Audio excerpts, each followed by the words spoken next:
बिस्मिल्लाहिर्रहमानिर्रहीम। अस्सलाम वालेकुम प्यारे नाज़रीन व सामीन, मैं हूँ engineering technologist Shaheen Yathrib, additional action retired FESCO. मैं 1978 से 2018 तक वापडा से मुंसलिक रहा हूँ। ये बात इस बात की गवाही है या हमारा एक फितरी अमर है कि जब हम एक जगह पे 40 साल का अरसा गुजारें तो वहाँ के दुख दर्द में शरीक होना लाजमी हो जाता है। मैं इस 39.5 साल के अरसे में 23-24 साल सुपरवाइज़र ही रहा हूँ। 2002 में बीटेक ऑनर करने के बाद फिर मैं 2004 में एसडीओ प्रमोट हो गया और 26/12/2014 को अपग्रेड यानी एडिशनल एक्शन हो गया। तो मेरे साथ अल्हम्दुलिल्लाह मेरी खुश नसीबी इस तरह से वाबस्ता रही कि जब मैं सुपरवाइज़र था मेरी गैंग में और जब मैं एसडीओ या एडिशनल एक्शन हुआ हूँ तो मेरी सब डिवीज़न या सब डिवीज़नों में कोई हादसा रूनुमा नहीं हुआ। तो जब मैं रिटायर हुआ हूँ तो फिर मेरे स्टाफ ने दूसरे स्टाफ से डिस्कस किया होगा, मुख्तलिफ़ जगहों से सुपरवाइज़र हज़रात का मुझसे रब्ता हुआ, डिस्कस हुई। तो फिर मेरे दिल में एक जज्बा उठा कि मैं एक इनके लिए कोई किताब लिखूं जो सेफ्टी के तकाज़ों को मुतय्यन कर सके, काम की राहों को हमवार कर सके। तो फिर मैंने ये किताब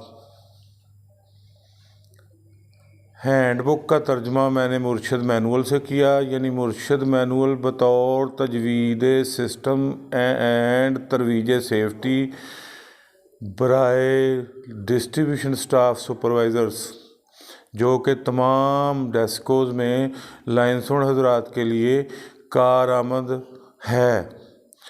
तो चूँकि मैंने ये किताबें छपवाई थोड़ी थीं इसलिए ये हाथों हाथ निकल गई। तो हर जगह इस किताब का पहुंचना मुमकिन न हो सका। तो फिर मैंने सी टेक चैनल यूट्यूब पे लॉन्च करने का फ़ैसला किया है। अगर आप ये किताब लेना भी चाहें तो मुझसे 0345 150 1281 पे रब्ता करके मंगवा सकते हैं। और अगर आप लेना चाहें तो डी ग्राउंड फैसलाबाद से Rabbani photostat technical high school की मस्जिद की दुकानों में है, उधर से भी आप ख़रीद सकते हैं। इसकी असल होने की निशानी ये मेरी तस्वीर और मेरे ये साइन होंगे। आप बताए हुए नंबर पे रब्ता करके भी मंगवा सकते हैं या फैसलाबाद आए तो Rabbani photostat technical high school की दुकानों में उससे भी ले सकते हैं। और मैंने अब चैनल पे इससे बढ़ के मालूमात फ़राहम करने की कोशिश की है।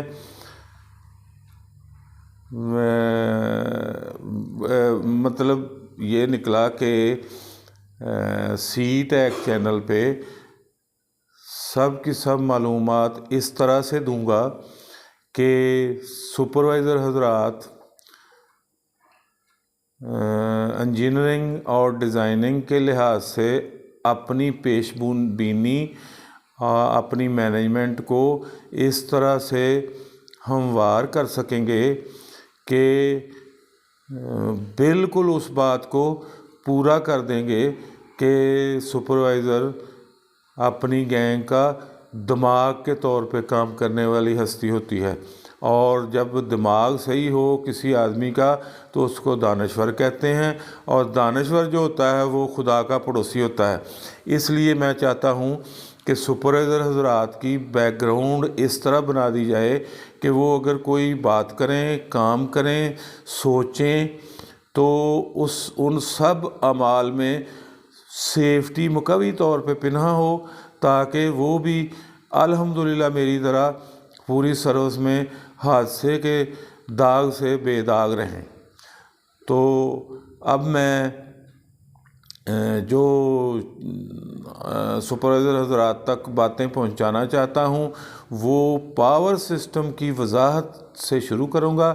اور پاور سسٹم چونکہ جنریشن، ٹرانسمیشن اور ڈسٹریبیوشن پہ مبنی ہوتا ہے، اور یہی الیکٹرک سپلائی کمپنیوں کے ذمے ہے۔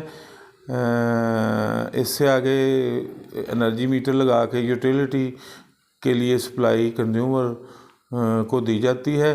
یوٹیلیٹی میں بعد میں تذکرہ ہوگا۔ سب سے پہلے عمومی طور پہ پاور سسٹم کا تعارف، جنریشن کی ڈیزائننگ اور ایگزیکیوشن،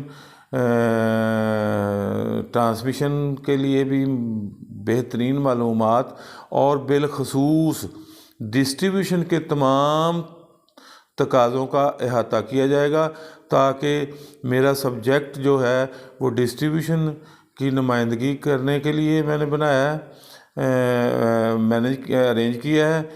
تو سپروائزر حضرات جو ڈسٹریبیوشن سے متعلق ہیں ان سب کے لیے point to point distribution system کی وضاحت کی جائے، تاکہ وہ فنگر ٹپ پہ تھمب رول استعمال کرتے، چلتے پھرتے ٹیبلوں کا استعمال کیے بغیر اپنی ہر طرح کی کیلکولیشن فنگر ٹپ کے اوپر کر لیں۔ یہ ہے میرا مطمع نظر اس چینل کو لانچ کرنے کے لیے۔ تو اب آئیے بسم اللہ کرتے ہیں، پاور سسٹم کی ابتدا کیسے ہوئی۔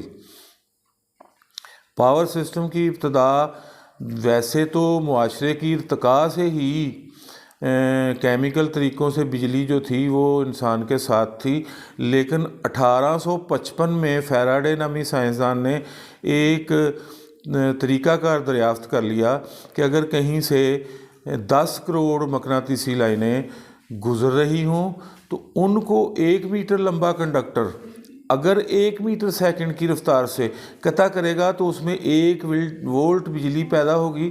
اگر اس تار کا لوپ بند کر دیا جائے گا، یعنی کسی گیجٹ کے ذریعے، کسی اپریٹس کے ذریعے، تو اس میں 1 ایمپیئر کرنٹ کا بہاؤ ہونا شروع ہو جائے گا۔ یہ تھا اس کا بنیادی اصول۔ تو پھر اس نے 1855 سے مطلب E=BLV، یعنی B magnetic density, L line conductor کی لینگتھ، اور V اس کی ویلاسٹی، تو اس کو اس نے E سے ظاہر کیا کہ 1 وولٹ بجلی پیدا ہوگی۔ اس طرح سے اس نے اس پہ کام کیا۔ تو 1862 میں اس نے ایک مشین ایجاد کر ڈالی جو کہ بجلی پیدا، جس کو آرمیچر گھمایا جاتا تو وہ بجلی پیدا کرتی، اگر اس کو بجلی دی جاتی تو اس کا آرمیچر گھومنے لگ جاتا، تو اس کا نام اس نے رکھا ڈائنمو۔ اس کو آہستہ آہستہ ڈیولپ کرتے کرتے 1882 میں اس نے کمرشلائز کر دیا، اور کمرشل ہونے کے بعد اسی کی اپنی بتائی ہوئی بات کہ مقناطیسی میدان اگر حرکت کر رہا ہو، کنڈکٹر ساکن ہو، تب بھی بجلی پیدا ہوگی، اگر کنڈکٹر حرکت کر رہا ہو تو تب بھی بجلی پیدا ہوگی، مقناطیسی میدان اگر ساکن رہے تو۔ اس لحاظ سے یہ جو اپنا اے گارڈ اور جے ڈی گبز وغیرہ نے 1885 میں ہی، یعنی 1882 کے اس کے کمرشل ڈائنمو کے بنانے کے بعد 3 سال بعد ہی اسی سسٹم ڈیولپ کر لیا۔ क्योंकि 1882 में जो कमर्शियल डायनमो था वो 10 किलोवाट की कैपेसिटी का एक था, उससे ना तो बिजली ट्रांसमिट पूरी तरह हो सकती थी, ना पावर बढ़ाई जा सकती थी, क्योंकि बिजली ट्रांसफॉर्म करने के लिए वोल्टेज का हाई होना ज़रूरी है कि एक मफरूज़े के मुताबिक 1 मील तक 1 kV बगैर किसी लॉस के सफ़र कर सकती है। तो इस लिहाज से डीसी बिजली पे ट्रांसफार्मर चूँकि बन नहीं सकता, इसलिए एगार्ड और जेडी गिब्स ने एसी सिस्टम डेवलप किया, जो कि अपना वेस्टिंगहाउस और विलियम स्टैनले ने ख़रीदा। फिर उन्होंने अपनी लेबॉर्ट्री बैरिंगटन हाउस में ट्रांसफार्मर बनाए और उन्हें टेस्ट किया। तो फिर 1885 और 86 की सर्दियों में ही उन्होंने डिस्ट्रीब्यूशन सिस्टम एसी जो था वो इंस्टॉल करके पहला तजर्बा 150 लैंप पूरे टाउन में रोशन करने के लिहाज से कर दिया। फिर 1890 में उन्होंने पोर्टलैंड की विलेम्टे वाटरफॉल पर जनरेटर चलाया, 11 kV बिजली पैदा की, फिर उसको ट्रांसफार्मर से 3.3 kV तक अपग्रेड करके पूरे टाउन में बिजली चलाई। तो फिर चूँकि 3.3 kV 13 मील दूर थी विलेम्टे वाटरफॉल, तो 13 मील चूँकि 3.3 kV सफिशेंट नहीं थी, इसलिए फिर उन्होंने ट्रांसफार्मर के ज़रिए वोल्टेज अप करने का तजर्बे किए मुख्तलिफ। तो फिर 1907 में 100 kV, 1913 में 150 kV और फिर 1965 और 1969 में 500 और 765 kV तक वोल्टेज अप करके पूरे यूनाइटेड स्टेट में बिजली पहुंचाने का एहतमाम किया। लेकिन इसमें 1917 तक ये था कि जब ज़रूरत होती उस वक़्त वोल्टेज लाइन चालू की जाती और आगे आके उसको इस्तेमाल कर लिया जाता। लेकिन फिर उन्होंने कहा कि नहीं, अब वोल्टेज की रेंज पूरी हो गई है, 765 तक पूरे यूनाइटेड स्टेट में सफ़र करेगी। फिर उन्होंने जनरेशन, ट्रांसमिशन और डिस्ट्रीब्यूशन को इस तरह से अटैच कर दिया कि हर वक्त जनरेटर चलेगा और ट्रांसमिशन लाइन अलाइव रहेगी, तो आगे डिस्ट्रीब्यूशन सिस्टम भी अलाइव रहेगा। आखिर पे एनर्जी मीटर यूटिलिटी के लिए यूज़ होने वाली बिजली की मेजरमेंट भी कर सकेगा। इस तरह इस सारे सिस्टम को पावर सिस्टम का नाम दिया गया, जो कि पूरी दुनिया में इसकी तकलीद हुई। लेकिन हमारे पाकिस्तान में जब 1947 में हमारा पाकिस्तान बना, तो चूँकि हमारे पास इतने रिसोर्सेज नहीं थे, मालाकंड, रेनाला, खुर्द और शाहदरा, यहाँ 3 पावर स्टेशन थे जिनकी कैपेसिटी 19.7 मेगावाट थी। तो 10 मेगावाट अमृतसर से ही बिजली आती रही। तो इस तरह PWD की सेंट्रल कमेटी और वारसक डैम की टीम और पावर प्लानिंग कमीशन, ये तीनों को बिजली की तकसीम का मंसूबा दिया गया, लेकिन इन तीनों में कोऑर्डिनेशन नहीं थी। तो फिर वापड़ा अथॉरिटी कायम की गई।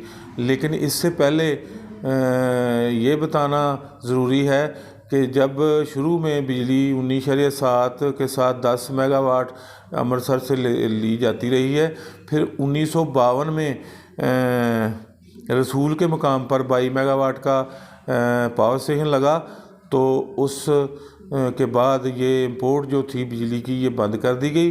फिर 1959 और 60 में पाकिस्तान में 360 मेगावाट की बिजली पैदा होने लग गई, जिसमें 240 मेगावाट हाइडल पावर स्टेशन से पैदा हो रही थी और 120 मेगावाट थर्मल के तरीक़ों से।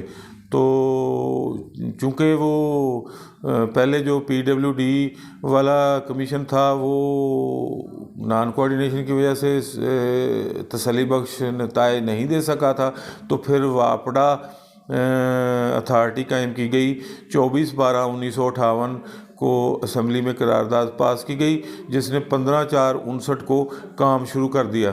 15/4/59 کو جب اس نے کام شروع کیا تو پھر ہمارے ملک میں 220 kV کے ساتھ ساتھ 132 kV، 33 kV، 66 kV اور 33 kV یہ تھیں اپ ہائی وولٹیج، اور 11 kV پر پول ماؤنٹنگ سسٹم نصب کر کے لوگوں کے ڈور سٹیپ تک بجلی پہنچانے جانے کا بندوبست کیا گیا۔ 1977 میں جب 500 kV کا ارتکاز ہوا، 500 kV کی لائنیں ادھر انسٹال ہو گئیں، تو پھر 500 kV کے گریڈ بنائے گئے۔ 500 kV کو پرائمری ٹرانسمیشن کا درجہ دیا گیا اور 220 kV کو سیکنڈری ٹرانسمیشن کا درجہ دیا گیا۔ 132 کو پرائمری ڈسٹریبیوشن اور 33 اور 66 kV کو ختم کر دیا گیا، تقریباً ختم کر دیا گیا، آہستہ آہستہ اب ختم ہے۔ 11 kV جو تھی وہ سیکنڈری ڈسٹریبیوشن ہو گئی، اور یہ جو ٹیریشری ڈسٹریبیوشن تھی پول ماؤنٹنگ سب اسٹیشن کے اوپر ڈسٹریبیوٹر انسٹال کر کے لوگوں کو بجلی دینا، یہ طریقہ کار فرما رہا۔ اور پھر واپڈا کے جو ایریا الیکٹریسٹی بورڈ بنے ہوئے تھے ان کو الیکٹرک سپلائی کمپنیوں کا نام دیا گیا۔ پہلے 8 ایریا الیکٹریسٹی بورڈ تھے، پھر یہ 11 یا 12 اب الیکٹرک سپلائی کمپنیاں ہیں۔ جو الیکٹرک سپلائی کمپنیاں ہیں وہ پرائمری ڈسٹریبیوشن سے نیچے سارا سسٹم ان کے پاس آ گیا ہے، یعنی 132 kV گریڈ بھی ہر الیکٹرک سپلائی کمپنی کے ایریے میں اس کے ساتھ پاس ہوگا، اور 11 kV لائنیں بھی اس کے پاس ہوں گی، جبکہ 220 اور 500 kV NTDC پیپکو کے تحت ہے، اس کے زیر کمانڈ ہے، اور پاور اسٹیشن جو ہیں وہ جینکو کے زیر کمانڈ ہے۔ اس طرح کی اب مینجمنٹ ہو رہی ہے واپڈا کے زیر انتظام۔ تو اب اگلی نشست میں انشاءاللہ جنریشن کا تفصیلی جائزہ لیا جائے گا، جنریشن کے تمام انرجی ریسورسز پہ ڈسکس کی جائے گی، اور پھر یہ سپروائزر حضرات کے لیے تفصیلی لیکچروں کا انعقاد یا ارتکاز ہو جائے گا۔ السلام علیکم۔